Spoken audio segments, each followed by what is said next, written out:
You know that quiet, the kind that only happens really, really late at night? It's a stillness that can feel comfortable, safe even, or it can feel like a warning. And tonight, we're definitely exploring that warning. Seriously? Just for a second, stop and listen. What do you actually hear? In the dead of night, in that absolute quiet, what are the sounds that fill that emptiness, right? It's those little things. The hum of your fridge kicking on, a floorboard groaning upstairs. Those are the sounds of safety. They're the little noises that tell you you're in a space that is yours and only yours. It's it's the rhythm of your sanctuary. So what happens when a new sound breaks that rhythm? So let's dive into our first case. It's about a 19-year-old, finally in a place all his own. A place where, he should have been totally and completely safe. Think about that feeling. He'd just gotten out of a really tough living situation with his family. So this apartment, it wasn't just four walls and a roof. It was everything. It was freedom. It was a place he could finally lock the door and leave the whole world outside. So, the night starts off pretty normal. He and a friend, Sammy, are hanging out, having some drinks. He ends up falling asleep. And at some point in the night, he kind of half wakes up, sees her leaving, and doesn't think anything of it. He just rolls over and goes back to sleep. He's alone, he's safe. And then, about an hour later, a loud noise just shatters the silence. He bolts upright in bed, heart just hammering in his chest. His bedroom door is open, and it's just this dark rectangle in the wall. And in that frame, his brain, which is still foggy from sleep and a little bit of alcohol, it registers something wrong, a shape that shouldn't be there. But you know how it is. He immediately starts to doubt himself. Am I just seeing things? Was it a hallucination? 3 seconds. It's nothing, right? But when you're frozen in pure terror, 3 seconds can feel like an eternity. Just 3 seconds of him staring into that darkness, his brain just refusing to catch up with what his eyes are telling him, right before that fight or flight instinct finally, violently kicks in. He's scrambling for his phone, fumbling to turn on the flashlight. And in that sudden, harsh beam of light, that blurry shape he saw snaps into horrifying focus. It wasn't a shadow. It wasn't his mind playing tricks on him. It was a pair of hands. 2 hands, gripping the doorframe, belonging to someone who was leaning in, peering into his room. So he screams, tells them to get out, and suddenly the apartment is empty. He calls his friend, who gives him the logical, rational explanation. Dude, you were drunk, you were tired, it was a dream, a hallucination. And he almost buys it, he wants to buy it. But the next morning, in the clear light of day, there it is, the truth. Actual physical proof. Fingerprints, left behind in the exact spot where he saw the hands. It was real. Now, for our second case, the threat, well, it doesn't come from a dark hallway. It comes from this little device we all carry around in our pockets, something that's supposed to connect us, but this time it's used to isolate and to terrify. We've all seen it on our phones, right? No caller ID.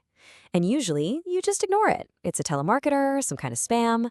But what about when it's late and you're the only one home? Suddenly, it's not just an annoyance. It's a total unknown. It's like a knock at a door when you can't see who's on the other side. So here's the scene. A 19-year-old is home alone for the weekend in his parents' huge old house. One of these no caller ID calls comes in. He answers. At first, it's just dead air. But then he hears a faint noise. It's a TV show. And in this single, blood-curdling moment, he realizes the show he's hearing through the phone is the exact same one he left on downstairs in his living room. Think about that. This wasn't an echo, it wasn't some kind of weird feedback loop. The audio was perfectly synced. And there's really only one way that's possible. The person on the other end of that call wasn't in another state or even across town. They were downstairs, inside his house, listening. He slams the phone down, totally terrified, and locks his bedroom door. A second later, the phone rings again. No caller ID.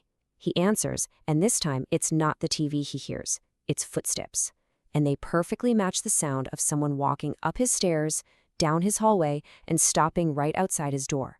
Then, the assault starts.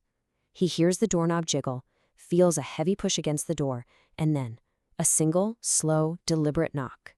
So the police get involved, they trace the call, and it comes back to some guy he knew from high school. But of course, the guy has the perfect alibi. Oh, my phone was stolen a few days ago. But he never reported it. So there's no proof, no confession, nothing. The case just goes cold, and it leaves this awful hanging question.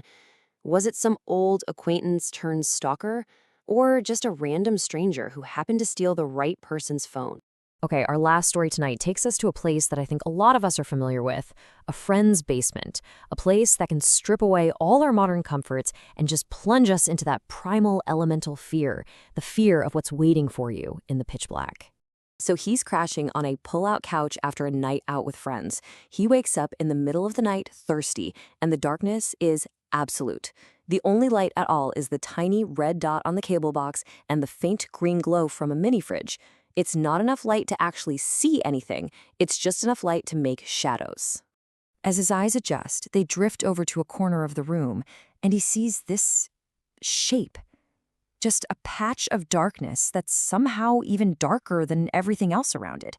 He figures, okay, it's a coat rack, a pile of laundry. My eyes are playing tricks on me. But he keeps staring. And then he sees it. A tiny shift. Just a subtle movement.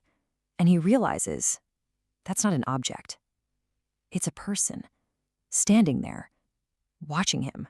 Now, with incredible, unbelievable self-control, he doesn't scream. He knows that if he panics, it could be the last thing he ever does. So he comes up with a plan. He sits up. He stretches, like he's just waking up. He mutters to himself, man, I'm thirsty. Gotta get some water. Every single move is designed to look normal. The goal is simple. Get to the stairs without letting that person know that he knows they're there. He makes it to the staircase, walking slowly, deliberately, heart pounding. Halfway up, he can't help it. He has to look. He risks one single, quick glance back down into the dark basement. And that black mass, it's not in the corner anymore. It's moved. It's now standing directly at the foot of the stairs, looking right up at him. He sprints the rest of the way, wakes up his friends, and by the time they go down, the intruder is gone, just vanished. So we've got 3 different stories, 3 different places, but they all tap into the exact same deep-seated fears we all have about what it really means to be safe. So what is it? What makes these stories hit so hard? I think it's the invasion of a place that's supposed to be your one truly safe space, your home. It's about how familiar sounds can suddenly become terrifying, and how silence can feel so heavy with what might be in it. And maybe the worst part, in every case, the threat is never really identified. It leaves this permanent scar, this sense of unease. That psychological damage, man, that lasts a lifetime. So the next time you're home late at night, and you hear a floorboard creak when it shouldn't, or some other strange little noise, just ask yourself, your locks are there to keep the world out, but are you absolutely sure the threat isn't already inside with you?